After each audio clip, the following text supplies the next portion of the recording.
Pakistan air force ने उस वक्त तकरीबन 40 जहाज़ों के साथ रिटेलिएट किया था। हमारी ये कॉम्बैट ज़ाहिर है 1 घंटा चलती, सेकंड वर्ल्ड वॉर के बाद सबसे बड़ी air campaign for hmm sure. ये रिकॉर्ड कायम हुआ है। मेरा नहीं ख्याल हम्म आने वाले वक्तों में बीट होगा कि रात के 12:30 बजे अंधेरे में फाइट हो रही हो, एक 100+ के करीब जहाज़ हवा में हो और वो बियॉन्ड विजुअल रेंज मिसाइल से लेस हों। इंडियन का एक देखिए बहुत बड़ा फ्लीट था, और अगर 4 जहाज भी, हर 4 मिसाइल भी हर जहाज पर लगे हों तो तकरीबन 300 के करीब मिसाइल थे हमारे 40 जहाज़ों के मुकाबले में जो जिनको वो मारना चाहते थे।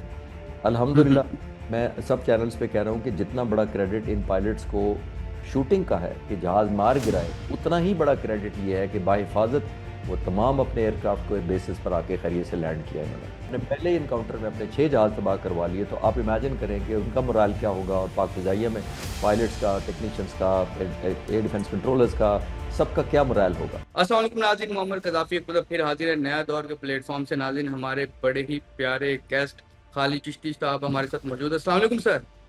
जी वालेकुम अस्सलाम, थैंक यू गद्दाफी, आपने सर, इनवाइट किया। सबसे पहले बताएं, ये अभी एक पाकिस्तान और इंडिया के दरमियान एक पूरी जंग की सूरत हाल रही 2 हफ्ते, और ज्यादातर एयर स्पेस में ये जंग का जो वो एक मुकाबला था वो हुआ है। आपने सर्व भी किया है पाकिस्तान एयरफोर्स में।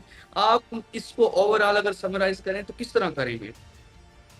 बहुत शुक्रिया गद्दाफी साहब, आप मुझे इनवाइट किया है। ये जंग आपने नोट किया है कि अब इस जंग ने ये भी साबित कर दिया है कि आने वाली जंगों में एयर पावर का क्या रोल होगा।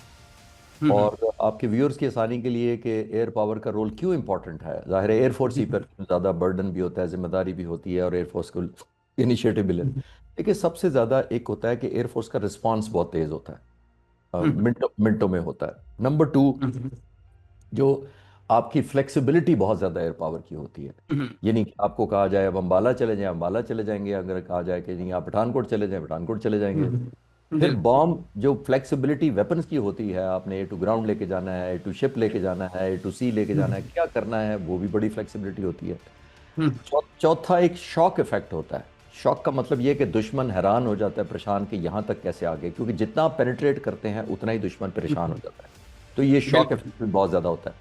और पांचवा सबसे ज़्यादा इंपॉर्टेंट फैक्टर होता है कि ये एयर पावर में जब इतनी चीज़ें इकट्ठी हो जाएं, तो आप किसी जंग, आने वाली जंग के लिए या माहौल पॉजिटिवली बना देते हैं या नेगेटिवली बना देते हैं। एयर बिल्कुल। पावर, अगर आपने एयर बिल्कुल। पावर को सही इस्तेमाल किया तो एयर पावर का आपका प्लस फैक्टर हो जाएगा अपने लैंड फोर्सेज और नेवल फोर्सेज के लिए।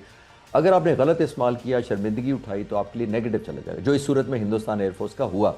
क्योंकि अगर आपने पहले इनकाउंटर में अपने 6 जहाज तबाह करवा लिए, तो आप इमेजिन करें कि उनका मोराल क्या होगा। और पाक फिजाइया में पायलट्स का, टेक्नीशियंस का, एयर डिफेंस कंट्रोलर्स का, सबका क्या मोराल होगा। तो ये बिल्कुल। एयरफोर्स इतनी इंपॉर्टेंट इसलिए हो गई है कि क्विक होती है, स्विफ्ट होती है, सरप्राइज होता है, कंसंट्रेशन ऑफ फोर्स करती है, और सबसे बढ़कर ये एनवायरनमेंट क्रिएट करने में बहुत बड़ा रोल प्ले करती है, जो कि सूरत। जी।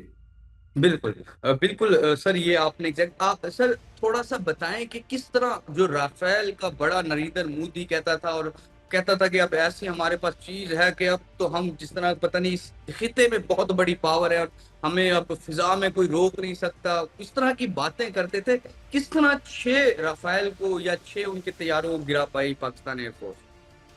इसके लिए देखिए, क्विक आप रेफर करें हिस्ट्री को। पाक फिजाइया के साथ जब इनकाउंटर हुआ था फरवरी 2019 वाला, तो इंडियन प्राइम हम्म मिनिस्टर ने कहा था कि नरेंद्र मोदी ने कहा था कि अगर मेरे पास राफेल होते, हम्म तो वो राफेल तो उनका एक ड्रीम या विश एयरक्राफ्ट था, उनकी ख्वाहिश थी कि हमारे बिल्कुल। पास जहाज होते, तो वो आ गए जहाज। हम्म उस वक्त तो मिग 21 उन्होंने इंगेजमेंट के लिए भेजा, वो हमने शूट डाउन कर दिया। तो उसकी जस्टिफिकेशन इंडियन एयरफोर्स ने ये दी थी कि हमारा 60 65 70 साल पुरानी टेक्नोलॉजी थी, F-16 से हम्म मुकाबला हो गया, तो फिर जाहिर है कोई मैच नहीं था। तो मैं हम्म हैरान हूँ उस पॉलिसी मेकर पर भी कि आपने फिर भेजा क्यों वो जहाज इतना पुराना। बिल्कुल। आपके पास 1,000 जहाज है, आप सबसे अच्छा भेज देते। एक हम्म बात।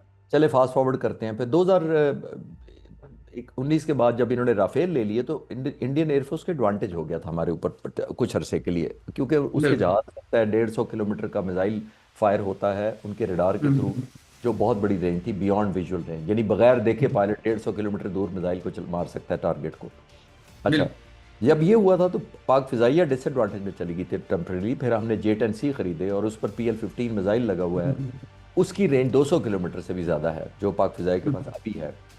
हम्म हमने वो जो 50 किलोमीटर की हमारी एक्स्ट्रा रेंज थी, उसको उस हम्म रात की जो 6 और 7 की दरमियानी रात थी, उसको हमने एक्सप्लॉइट किया।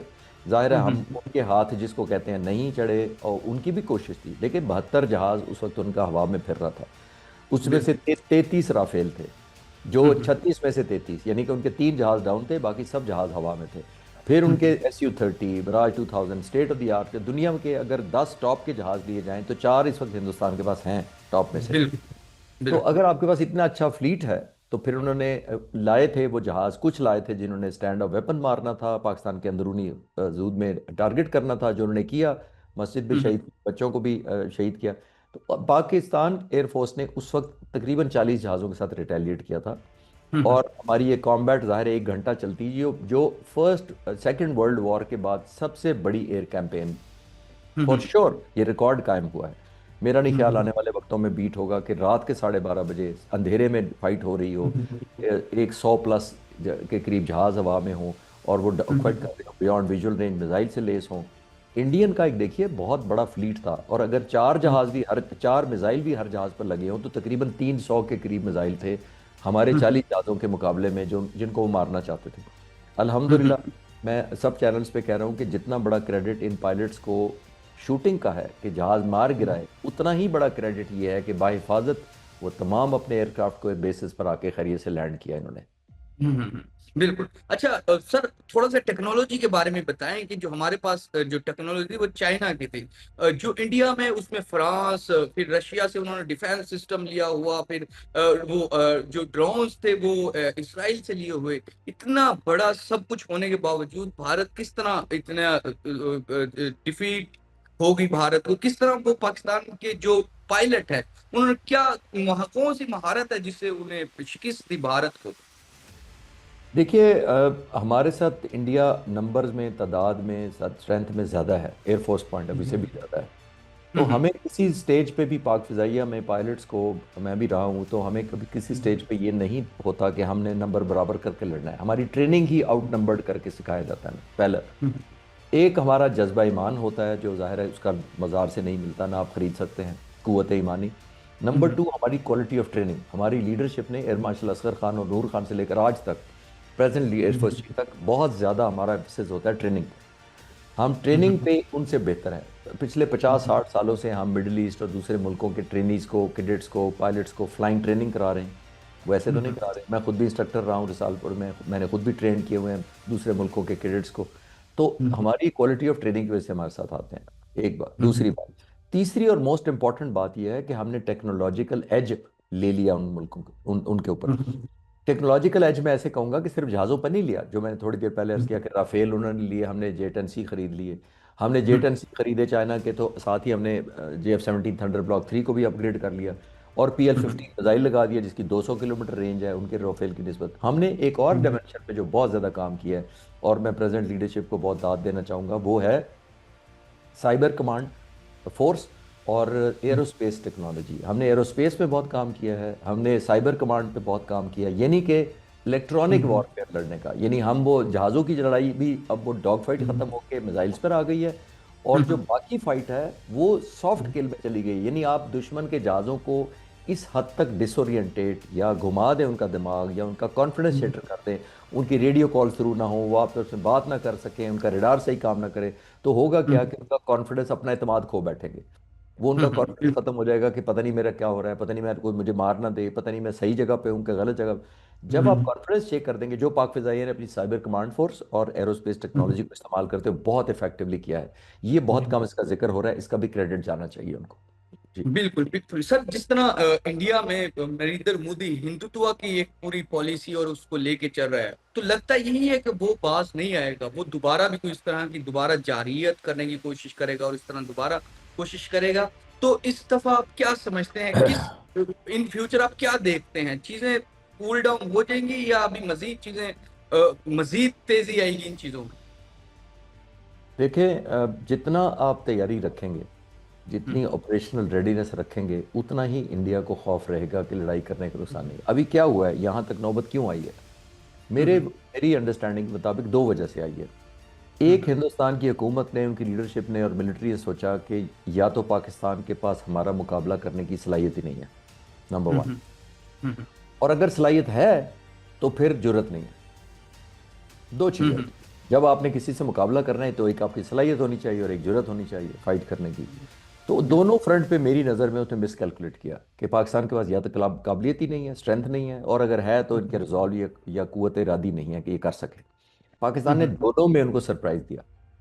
मैं बिल्कुल डॉक्यूमेंट्रीज बनाता हूँ अपनी यूट्यूब के लिए अपने नाम से, तो मैंने बिल्कुल बिल्कुल। इस फाइट से एक हफ्ता पहले मैंने एक डॉक्यूमेंट डाली थी 5 मिनट की सिर्फ, और उसमें मैंने हम्म, एग्जैक्ट यही कहा था।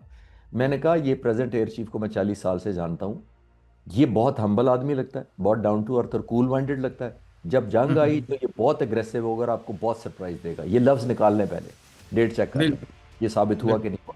तो पाक फिजाई बिल्कुल। ने इस बार बहुत कुछ सरप्राइज के लिए रखा होता। मेरे लिए ऑनर था कि मुझे स्पेशल परमिशन एयरफोर्स की तरफ से मिली थी। मैं इन बेसिस पर भी होके आया, मैं साइबर कमांड भी देख कर आया, मैंने बहुत सारी national aerospace science and technology park देखे। तो मैं सोचता था कि ये अल्लाह करे कभी यूज़ ना हो, कि हमारी इतनी ज़्यादा काबिलियत हो गई थी।